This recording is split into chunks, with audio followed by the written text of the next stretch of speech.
અમદાવાદમાં રેડ એલર્ટની ગરમી વચ્ચે નાગરિકો શેકાયા। આજે અમદાવાદમાં 41 ડિગ્રી તાપમાન છે। અસહ્ય ગરમી વચ્ચે લોકો ઠંડા પીણા તરફ વળ્યા છે।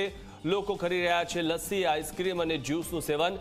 તબીબની સલાહ છે કે ગરમીમાં 15 ગ્લાસ પ્રવાહી પીવું જોઈએ અને 15 ગ્લાસ પ્રવાહી પીશો તો તમારા શરીરનું જે લેવલ છે તે તાપમાન છે તે જળવાઈ રહેશે, કારણ કે બહાર 41 ડિગ્રી તાપમાન છે। તેની સામે તમારે તમારા શરીરનું જે તાપમાન છે તેને જાળવી રાખવા માટે પાણી વધારેમાં વધારે પીવું જોઈએ।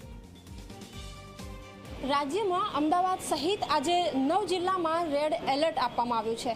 રેડ એલર્ટ એટલા માટે પણ આપવામાં આવ્યું છે કારણ કે મિનિમમ ટેમ્પરેચરમાં વધારો થયો છે, જેના કારણે લોકોને ગરમીની અસર સહન કરવી પડી રહી છે।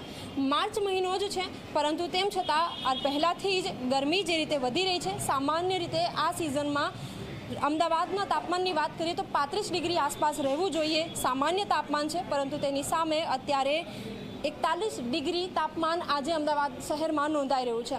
લોકો ઠંડા પીણા તરફ આગળ વધી રહ્યા છે। એમની સાથે વાતચીત કરીશું, એમને પૂછીશું, આપ જણાવો ગરમી કેટલી લાગી રહી છે બહાર? ખૂબ જ ગરમી લાગી રહી છે અત્યારે બહાર। એટલે જનરલી માર્ચ મહિનામાં આટલી ગરમી હોતી નથી।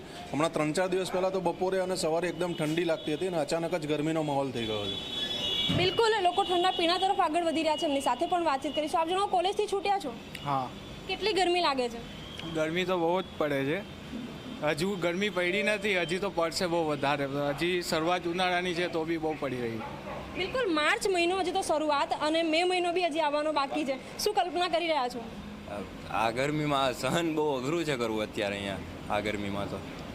બિલકુલ અસહનીય ગરમી પડે તે પ્રકારની વાતચીત અત્યારે લોકો વચ્ચે થઈ રહી છે, કારણ કે માર્ચ મહિનો અત્યારે 35 ડિગ્રી આસપાસ તાપમાન રહેવું જોઈએ, પરંતુ તેની સાથે હાલ તાપમાનની વાત કરીએ, મોટા ભાગના ડિસ્ટ્રિક્ટ એવા છે કે જેમાં 41 થી 42 ડિગ્રી તાપમાન રહી શકે છે અને એના જ કારણે હવામાન વિભાગે એલર્ટ આપ્યા છે। યલો એલર્ટ કેટલાક જિલ્લાઓમાં છે, કેટલાક જિલ્લાઓમાં ઓરેન્જ, તો કેટલાક જિલ્લાઓમાં રેડ એલર્ટ પણ આગાહી હવામાન વિભાગે કરી છે। કેમેરામેન તુષાર શાહ સાથે સપના શર્મા, ઝી 24 કલાક, અમદાવાદ।